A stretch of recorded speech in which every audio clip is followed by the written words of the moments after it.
Estamos voltando para a série de Êxodo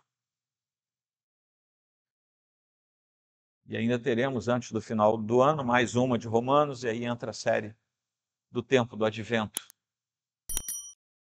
já nos preparando para o Natal do nosso Senhor. Êxodo capítulo 12, lendo na versão da Bíblia do escaninho à frente, diz assim, vou ler até o versículo 28. Chegamos a Êxodo capítulo 12, depois de um tempo de muita tensão no livro de Êxodo, em que os egípcios, aí vocês precisam se lembrar da série anterior, os egípcios e os hebreus tinham agora certeza plena que Deus fazia diferença entre o seu povo e aqueles que não faziam parte do seu povo. E os egípcios tinham entendido a oportunidade que tinham de libertar o povo hebreu, mas não quiseram fazer. E diante dessa recusa, Deus tinha enviado 9 pragas, nós já as vimos, que culminam na 10ª, que virá em seguida, na 10ª praga, mas hoje nós temos a ameaça clara de Deus de que isso vai acontecer. E essa passagem é a ponte entre o juízo final contra o Egito e a libertação de Israel. Israel ainda não está livre nesta ocasião, mas já está na iminência de ser livre.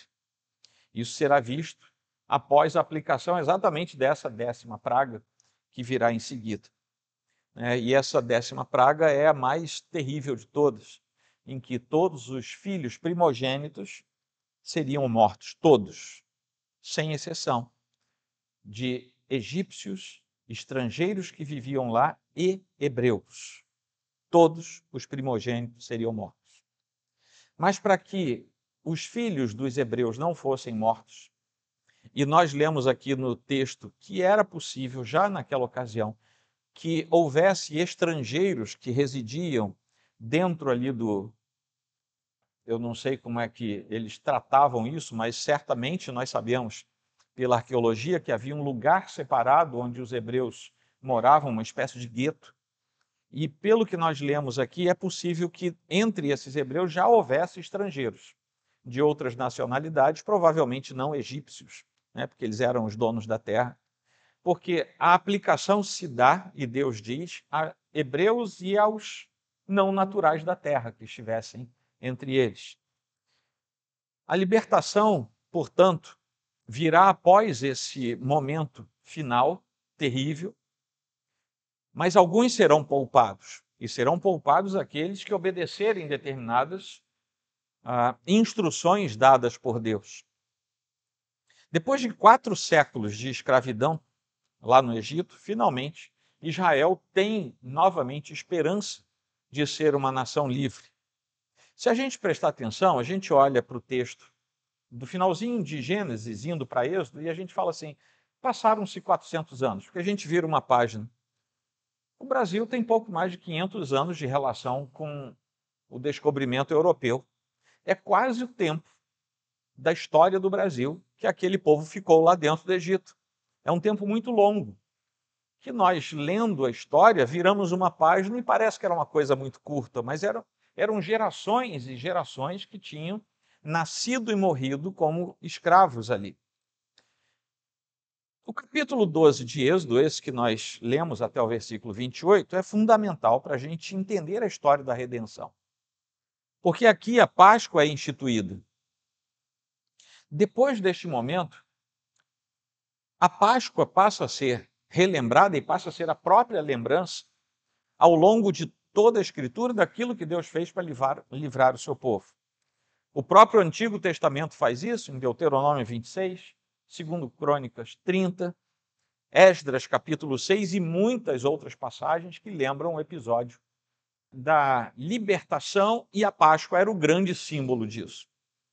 No Novo Testamento, isso passa a se conectar diretamente à obra de Cristo por nós, que lá no Antigo Testamento era um símbolo daquilo que Cristo faria por nós, e agora no Novo Testamento, isso já executado pela graça do Senhor, nós temos a ciência de que Cristo é o Cordeiro de Deus. Nós vamos ver isso lá em João, ainda no primeiro capítulo, ele é chamado de Cordeiro de Deus, 1 Coríntios, capítulo 5, vai tratar Cristo dessa maneira. Então, a partir daí, o sangue passa a ser, de modo muito direto, de modo muito sistemático, um sinal que remete à teologia do sacrifício e à teologia da expiação, que é por onde nós entendemos o processo da nossa salvação. Embora nós já tivéssemos lá em Gênesis, capítulo 3, versículo 21, a ideia, a mensagem de que Deus precisou matar um animal, portanto sangue foi derramado, para que a nudez dos nossos primeiros pais após o pecado fosse coberta. É aqui nesta noite descrita em Êxodo, capítulo 12, que se estabelece um marco histórico, que vai mostrar que a fundação de toda a fé redentora, que culmina no Senhor Jesus, tem um começo na história da redenção, um começo registrado. E esse começo é exatamente aqui. E nós temos aqui o estabelecimento de algumas verdades que servem para nós e vão servir para nós até o final dos tempos. Deus salva o seu povo do juízo por meio do sangue do substituto, e ele ordena que a sua redenção seja continuamente lembrada. Se você precisar de duas frases para não se esquecer mais de Êxodo 12 e do processo da redenção, são essas: Deus salva o seu povo do juízo, e um juízo justo, através do sangue do substituto. E o que acontece ali precisa ser lembrado permanentemente. Nunca mais podemos nos esquecer disso. Não é preciso eu me antecipar, embora já o faça, que a ceia do Senhor que hoje tomaremos é o auge desse memorial, em que agora, não apontando mais para o Cristo que viria, mas nos lembrando do Cristo que veio, nós vamos olhar de novo para um cálice que é levantado em sinal de aliança, nós vamos nos lembrar de uma carne cortada, como daquele cordeiro, que foi assado e comido pelas famílias, nós vamos nos lembrar do sangue derramado, que ao invés de ser posto agora nos umbrais de uma porta, é posto sobre o coração daquele que é redimido. Nós vamos nos lembrar da marca, da substituição, da aliança e do resultado da salvação. Nos primeiros 14 versículos, nós vamos ver aqui que a salvação de fato vem pelo sangue. Nesse momento da história, Deus está estabelecendo um novo começo para Israel. Os versículos 1 e 2 deixam isso muito claro. O Senhor disse a Moisés e a Arão na terra do Egito: este mês será para vocês o principal dos meses, será o primeiro mês do ano. Aquilo era tão importante que Deus vira para os hebreus, através da fala de Moisés e de Arão, e diz assim: começa tudo do zero, muda até o calendário.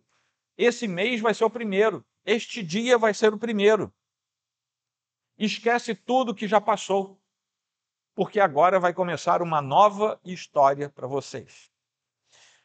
As coisas que a gente falar aqui hoje a respeito da libertação, a respeito do Êxodo, a respeito da Páscoa, são intimamente conectados com a nossa vivência na presença de Deus.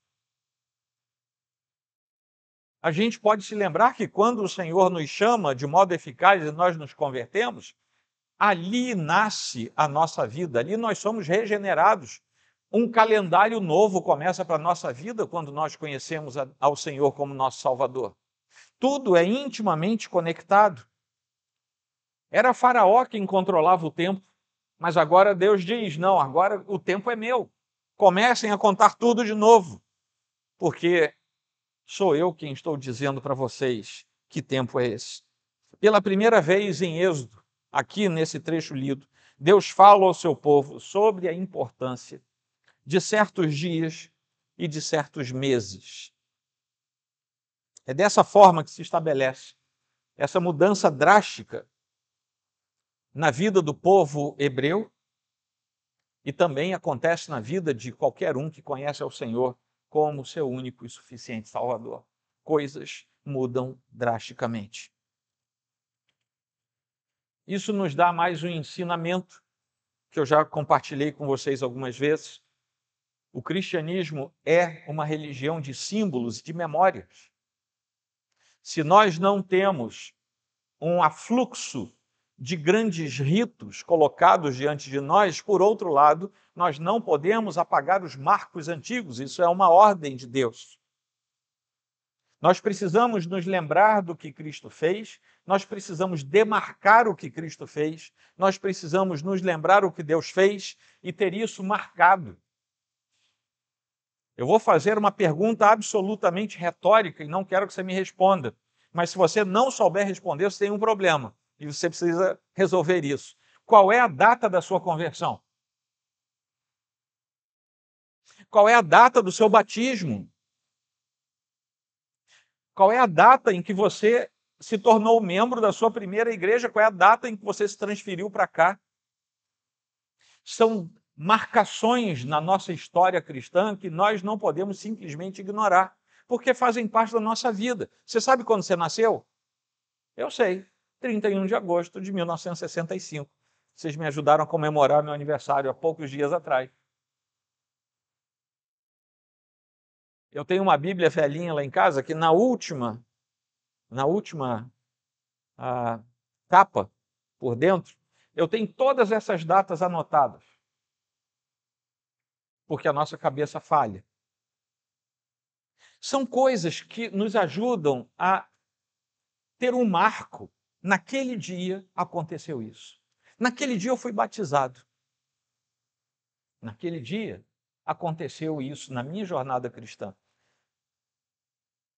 Mas eu não vou mais afligir a memória de vocês agora. As instruções referentes à Páscoa, obviamente, foram entregues somente ao povo de Deus. As instruções da espiritualidade com Deus não são entregues aos impenitentes. Aos impenitentes, o que é entregue é a mensagem da cruz. Aqueles que se convertem ao Senhor passam a ouvir a mensagem do andar com Deus, porque ninguém pode andar com Deus se não conhecer Deus primeiro. Cada família tinha que escolher um cordeiro macho, sem defeito, que deveria ser morto ao entardecer. Que hora Jesus morreu? Foi ao entardecer. Aquele sangue derramado da degola do cordeiro tinha que ser guardado numa espécie de container, uma bacia, alguma coisa assim. Cada família ia guardar a sua. E com aquele sangue, ia pegar um chumaço, um ensopo, uma espécie de bucha, ia molhar ali naquele sangue. A porta tem 3 partes, 2 laterais e uma superior, a gente vê em qualquer porta. O chefe da casa ia pegar aquela bucha, vamos usar um linguajar mais nosso, aquela bucha embebida, molhada em sangue, ia molhar como se ele estivesse pintando a parte superior e as 2 laterais da porta. Ou seja, a porta de entrada da família ficaria tingida de sangue em cima e dos lados. O cordeiro seria aquele cordeiro imolado seria assado. Nenhum osso podia ser quebrado. Ele tinha que ser assado inteiro. Havia um ritual para isso. Lembrem-se, nenhum hebreu tinha feito isso até aquele dia. E estas instruções foram suficientes para todo mundo fazer do jeito certo. A família deveria ter a refeição junto. Se a família fosse muito pequenininha, o cordeiro fosse grande demais para uma família, junta com a família do lado.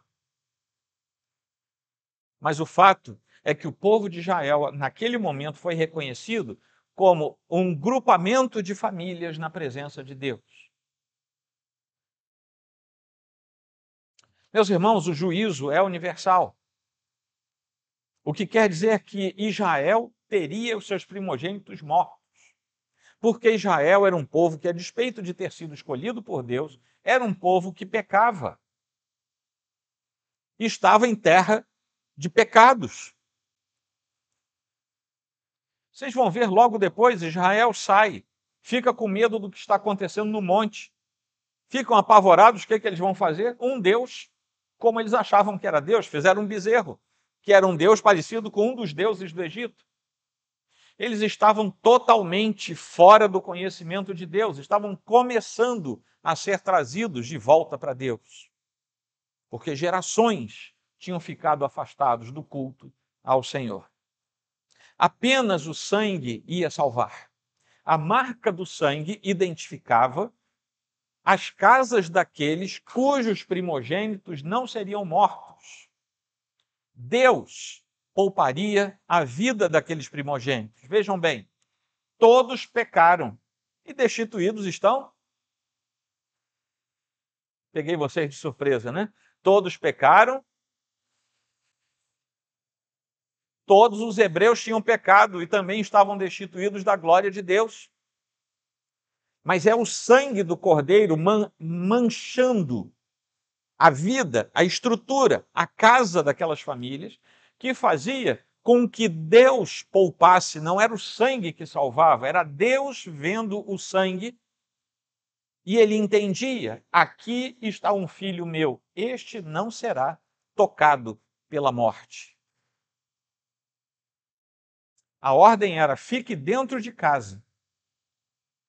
Olha só, se você tem uma porta aqui, as casas naquele tempo eram bem mais simples do que as nossas, né? Eram 4 paredes, nem janela tinha às vezes, mas tinha uma portinha para entrar. Se você está dentro de casa, aqui é a rua, e o que tem de frente para a rua é a sua porta, e a sua porta está manchada de sangue, lá no final do capítulo nós lemos: não saia de casa. Fique dentro de casa. Por que essa ordem foi dada?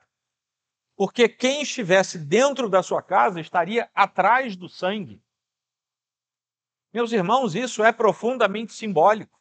Nós precisamos hoje estar escondidos atrás do sangue do Cordeiro. E nós sabemos que o Cordeiro Santo de Deus é o Filho unigênito que veio ser sacrificado em nosso lugar. É o sangue justo sendo derramado no lugar do nosso sangue. Sendo que se nós derramássemos o nosso, não teria valor nenhum. Cordeiro de Deus, que tira o pecado do mundo, aparece lá em João 1:29, em referência a Jesus Cristo. E assim como o sangue dos umbrais salvava da morte, naquele ato de libertação no Egito, o sangue de Cristo aplicado pela fé também nos salva da morte, do juízo eterno, pois muito mais agora, sendo justificados pelo seu sangue, seremos por ele salvos da ira. É o que Paulo nos fala em Romanos 5:9. Essa é a forma pela qual Deus explica como é que o sangue teria valor sobre a sobrevida. Havia uma outra festa que se relacionava com a Páscoa, não sei se vocês notaram, mas a partir do versículo 15, ele já dá as instruções de uma segunda festa, que é a festa dos pães asmos, ou pães sem fermento. A Páscoa se conectava a uma segunda festa, a festa dos pães asmos, que alguns eruditos acham que era uma festa só, com 2 etapas. Bom, eu não estava lá, eu não sei como é que eles cuidavam disso, mas o fato é que a Bíblia relata 2 eventos sequenciais. Não podia ter fermento nas casas, não podia ter fermento no pão. Durante uma semana você tinha que olhar suas geladeiras, você tinha que olhar as gavetas, você tinha que olhar os móveis de casa, e se achasse aquele potinho de fermento que as irmãs usam para fazer bolo, tinha que tirar de casa. Porque vejam bem, não era somente não usar na massa do pão, você não podia ter em casa. E o fermento nada mais é, na literatura hebraica, que o símbolo do pecado. Você não pode ter pecado guardado dentro do seu lugar, dentro da sua casa. Porque, afinal de contas, você acabou de marcar sua casa com sangue. Como é que você vai ter pecado lá dentro? Você não está escondido atrás do sangue do cordeiro que foi imolado? Então tira o pecado da sua casa. Tira o pecado da sua vida. Não ponha mais fermento na massa, não deixe mais o fermento guardado dentro de casa. É claro que os hebreus entenderam isso, porque isso foi explicado. E é claro que uma semana sem fermento não queria dizer uma vida sem pecado, mas era o símbolo de que aquele que está escondido por detrás do sangue do Cordeiro da redenção não pode viver mais uma vida de pecado. Esse é o símbolo, esse é o didatismo. Essa celebração também deveria ser perpetuada. Você vai fazer isso para sempre. Nunca mais vai parar de fazer. Se o teu filho um dia perguntar: o que é isso, papai? O que é isso, mamãe? Por que você vai fazer essa festa todo ano? Você vai dizer para ele: meu filho, você não sabe mais, a gente não estava lá, eu também não estava lá, já se passaram 200 anos, mas os nossos antepassados ficaram escravos no Egito por 400 anos. Um dia Deus nos tirou de lá com mão forte, com poder, com grandiosidade. E sabe como é que ele nos poupou? Ele nos poupou. Aí ele contava a história. Depois que ele contava a história, eles iam comer e beber para se lembrarem daqueles dias. Iam comer pão sem graça, pão sem gosto. Iam beber vinho cheio de ervas amargas para terem a sensação dos dias ruins que os seus antepassados viveram. Eles iam comer e beber coisas que não eram agradáveis, mas que eram parte da memória daquele povo. Quando a gente chega ao Novo Testamento, nós vamos ver Paulo dizendo: joguem fora o velho fermento, para que vocês sejam nova massa, como de fato já são, sem fermento. Paulo está usando a mesma terminologia simbólica do Antigo Testamento. Pois também Cristo, nosso Cordeiro Pascal, foi sacrificado. Por isso, celebremos a festa não com o velho fermento, nem com o fermento do mal e da maldade, mas com o pão sem fermento, o pão da sinceridade e da verdade. Paulo está dizendo aqui claramente: se você não vive mais com base nos pecados que você trazia, você tem toda a chance de viver com Cristo e ser sincero e verdadeiro na presença dele e diante dos irmãos. Êxodo 12 nos aponta diretamente para o que aconteceu em nossa vida quando nós recebemos a notícia de Cristo sendo nosso Cordeiro Pascal. E tudo aquilo que ele fez por nós. Ele derramou o seu precioso sangue, marcou a nossa vida com ele, ele manchou a nossa vida com o seu sangue. O sangue que ele derramou em nosso favor, para que nós pudéssemos ser santos, pois Deus nos escolheu em Cristo Jesus, como Paulo fala também em Efésios 1:4, para sermos santos e irrepreensíveis perante ele. Quando chegamos ao versículo 21, e vamos até o final da nossa leitura, Moisés transmite as instruções aos líderes do povo, aos anciãos. Era necessário não apenas ouvir e entender tudo o que tinha acontecido, tudo que tinha sido falado, era necessário não apenas entender a mensagem da redenção, mas era preciso agir, era preciso obedecer. Era preciso aplicar o sangue nos umbrais das portas. Era preciso obedecer ao rito estabelecido sobre como deveriam agir.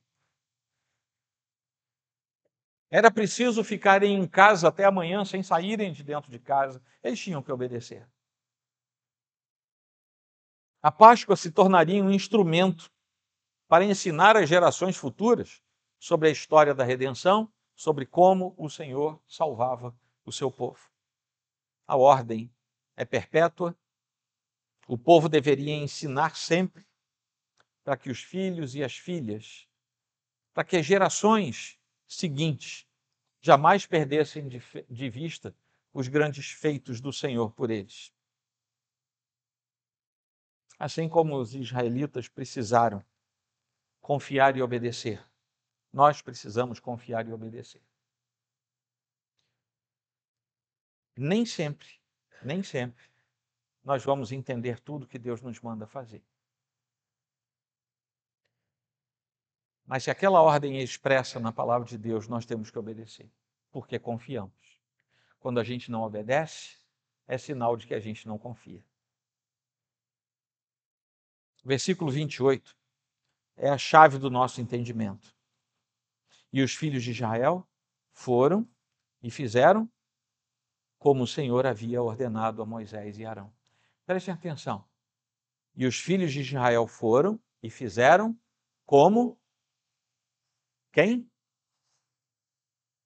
O Senhor tinha ordenado a Moisés e Arão. Vejam bem, quando o povo de Deus entendeu que aquela era uma instrução de Deus, mesmo tendo sido dada através de Moisés e Arão, eles obedeceram. E quando obedeceram, não obedeceram a Moisés e Arão, obedeceram ao Senhor.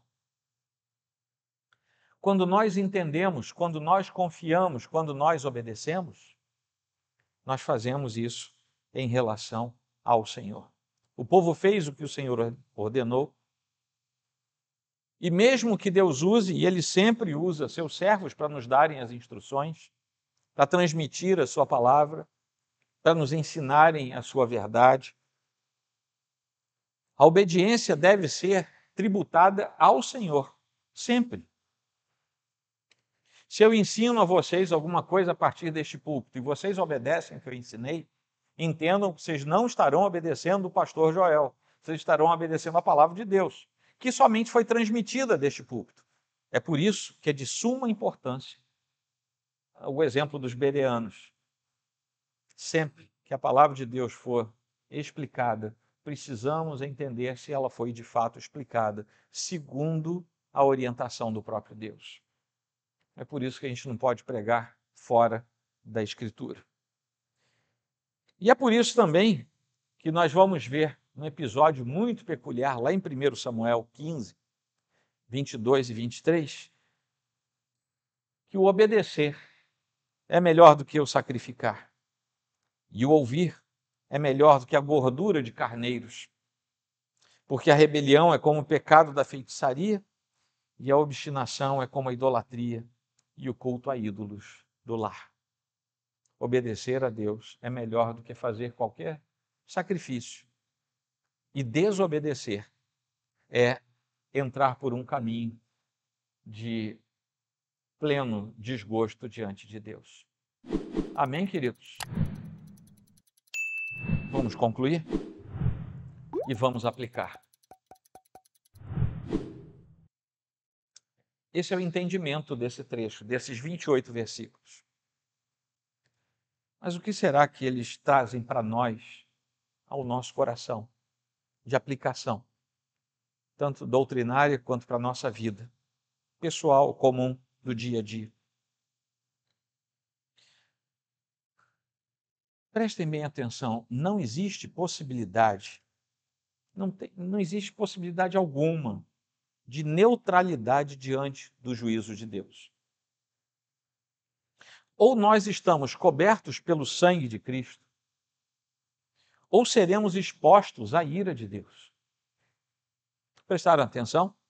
Ou estamos cobertos, para usar algo que eu falei, ou nós estamos escondidos atrás do sangue de Cristo. Ou nós estamos expostos à ira de um Deus que é justo, é santo e não admite o pecado. A salvação não é apenas um livramento do juízo. Não é apenas isso. Embora isso seja importantíssimo, não é apenas isso, mas é um chamado para uma nova vida. E uma nova vida que, começando a partir do ter sido lavado e remido no sangue do Cordeiro de Deus, que é Cristo Jesus, essa vida precisa ser de santidade, de obediência e de fé, que foi aquilo para o que os hebreus daquele tempo foram chamados. Obediência, fé, andar com Deus é santidade. Sendo que nenhum de nós será santo na forma como nós entendemos a palavra neste mundo. Nenhum de nós. No entanto, é a própria Escritura que diz que aqueles que se achegam a Deus através do sacrifício de Cristo tornam-se santos para Deus.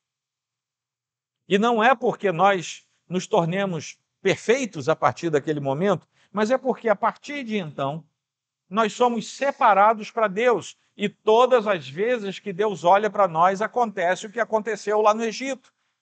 Nós somos olhados como alguém que está escondido atrás do sangue do Cordeiro. E é por isso que nós somos preservados, diferentemente das pessoas que não têm a salvação em Cristo Jesus. Não é que você se torne alguém especial, alguém bonito, alguém muito bacana, e pode ser que você seja tudo isso. Mas não é por isso. É porque a mancha do sangue do Filho de Deus está sobre a sua vida. E aí você é separado das outras pessoas, como os hebreus foram separados dos egípcios, para não serem mortos, porque estavam dentro das casas manchadas pelo sangue daquele cordeiro. A partir de então, nós temos que viver em fé, em obediência, em santidade, porque isso é uma resposta que nós temos que dar ao que Deus fez por nós. Não adiantava o hebreu pintar a sua porta com sangue, ir lá para a rua, sentar numa cadeira de praia para ver o que ia acontecer. A ordem é: fica dentro de casa, não sai de lá. E eles obedeceram. Pelo menos não tem nenhum registro de alguém que não tenha obedecido. O destruidor passaria. E quando o destruidor olhasse para as portas, veria o sangue. E ele passaria por cima. O verbo, no hebraico, o verbo quer dizer isso. Passar por cima sem fazer nada, sem agir. E ele é usado 3 vezes nesse capítulo. Lá no começo, no meio e no fim. Passaria por cima. É daí que nós temos o nome Páscoa. Pessach, que quer dizer a passagem, o que passa. Que é exatamente daí. Quando Deus passou por cima, quando Deus não permitiu que o destruidor entrasse nas casas, mas que ele passasse por cima sem matar os filhos. É assim que Deus faz conosco. O sangue nos lavou. O destruidor passa e não pode nos tocar. Então, permanecer indiferente a isso é rejeitar o que Deus está nos dando. É mais ou menos como se um hebreu daquele tempo dissesse: não, eu entendi tudo que você falou, Moisés, mas eu não quero saber disso não, eu sou vegano, eu não vou matar um cordeiro. Não vou. E eu não vou botar sangue lá na minha porta, não, eu acabei de pintar. Pintei de amarelo ovo. Eu falei de amarelo ovo hoje lá na classe. Pintei de amarelo ovo. Vou manchar a minha porta de sangue, rapaz. Está ficando doido, Moisés? Naquela ocasião, o filho dele teria morrido junto com os filhos dos egípcios, porque teria rejeitado. Segunda conclusão a que nós chegamos, que é uma aplicação. A pergunta que cada coração precisa fazer aqui, nesta noite, é se o sangue do Cordeiro já foi aplicado ao seu coração. Essa é uma pergunta que eu não vou saber responder. Eu não vejo o coração de ninguém, e louvado seja Deus por isso. Eu não vejo nem o meu. Eu confio no que Deus fez em mim, mas eu não consigo olhar para o meu coração. A Bíblia diz que o nosso coração é enganoso. Eu não consigo ver o seu, mas eu preciso perguntar a você, para que você responda a Deus, não a mim. O sangue do Filho de Deus, o sangue de Cristo, já marcou a sua vida? Porque senão você não tem onde se esconder. O único lugar para se esconder é atrás do sangue. Não há outro meio de ser salvo da ira de Deus contra o pecado, a não ser que o próprio Deus esteja satisfeito com a substituição, e a substituição é pelo sangue. O justo perfeito entrega o seu sangue. Cristo é o Cordeiro Santo de Deus, o único que tira o pecado do mundo, e somente o seu sangue derramado é poderoso para nos poupar do castigo eterno. Vou repetir a pergunta: o sangue do Cordeiro já foi aplicado à sua vida? Terceiro, Assim como Israel naquela noite, nós também vivemos entre a escravidão do pecado, do mundo, da carne, e a esperança da liberdade. Lembrem-se, quando eles estavam com toda a Páscoa preparada e com o sangue nos umbrais, eles ainda não tinham saído do Egito. Eles tinham a esperança de sair. Eles criam que se Deus tinha mandado Moisés e Arão falarem, ele ia fazer. Mas ainda não tinham saído. Muitas vezes nós não temos certeza prática de como serão as coisas, se nós tomarmos as decisões que a própria palavra de Deus exige de nós. Mas nós precisamos entender que há coisas, como eu falei ainda há pouco, que não vamos jamais entender, mas que nós precisamos obedecer por uma única questão, uma palavrinha desse tamanho, que é fé. Nós precisamos obedecer, simplesmente porque são orientações de Deus para a nossa vida. E por isso, obedecendo, nós seremos salvos da ira vindoura, desde que nós permaneçamos fiéis ao Senhor, escondidos dentro da nossa casa atrás do sangue. Escondidos em Cristo, escondidos atrás do sangue do Cordeiro. Amém? Só faltam 3. Como cristãos, nós temos que viver em perfeita gratidão pela obra substitutiva de Cristo. Nós precisamos descansar na suficiência da obra de Cristo, sabendo que a vida cristã deve ser uma contínua celebração da redenção. Como é que o sujeito é regenerado, é redimido pelo poder de Cristo e nunca mais se lembra disso? Ele passa o resto da vida sem se lembrar disso.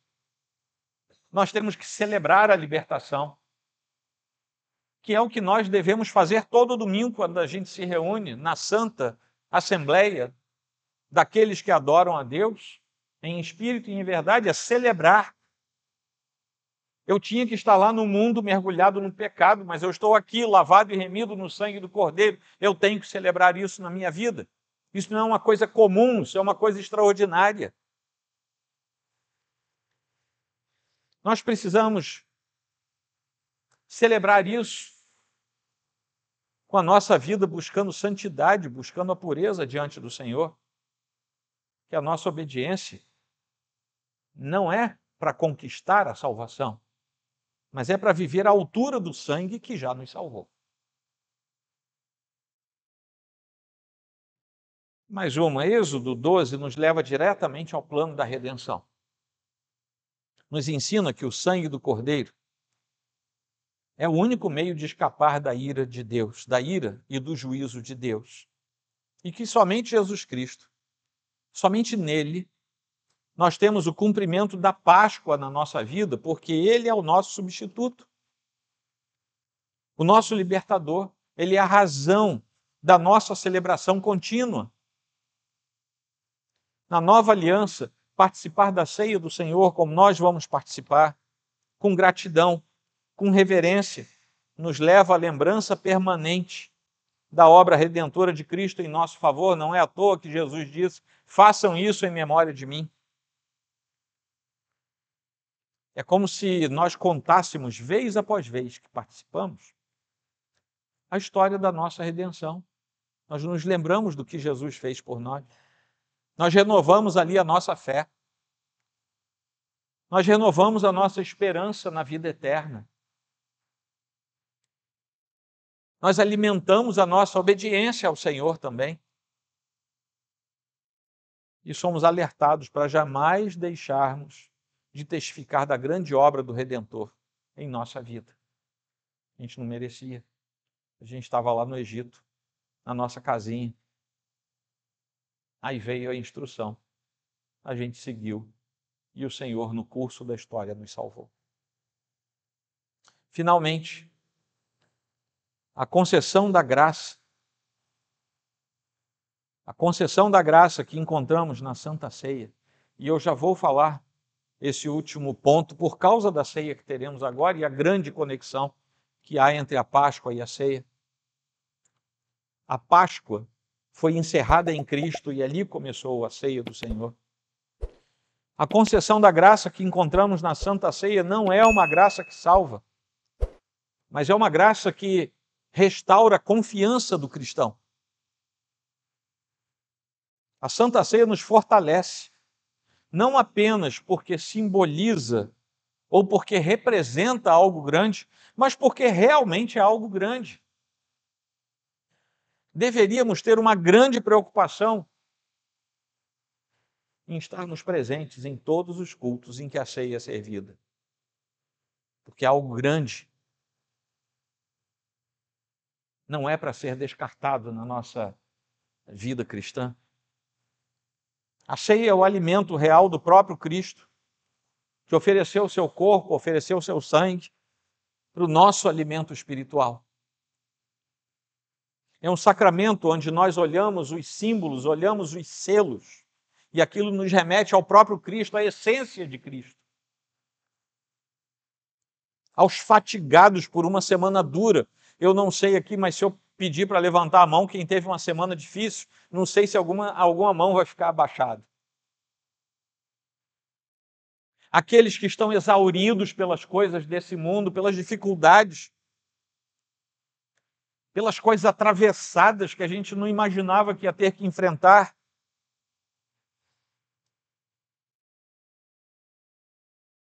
Uma semana dura em casa, uma semana difícil no trabalho, uma semana complicada na faculdade, na escola.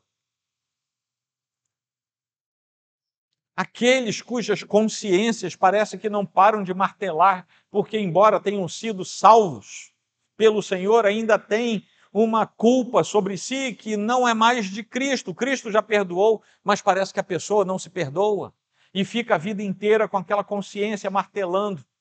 A todos esses, os da vida difíceis, que enfrentam circunstâncias adversas, aqueles que enfrentam coisas interiores difíceis, complexas. A ceia do Senhor existe para comunicar Cristo. A ceia do Senhor existe para que a gente entenda os favores de Cristo em nossa direção. Não há consciência que não possa ser instruída pelo amor de Cristo. Não há consciência dolorida ou dificuldade sofrida que não possa ser restaurada na presença do Senhor. E não há presença mais didática e clara do que a ceia do Senhor. Momento da Eucaristia. Nós devemos ver esse momento como uma lembrança escolhida de Deus, de que somos sempre e em toda parte pessoas perdoadas. Pessoas perdoadas. Se você é filho de Deus, se o sangue do Cordeiro marca a sua vida, você é alguém perdoado. Por dentro, por fora, porque o sangue marcou você. Só não saia dali. Fique escondido atrás do sangue. Porque ele nunca vai deixar você. Amém? Incline a sua fronte. Faça a sua oração. Aí eu oro também com você.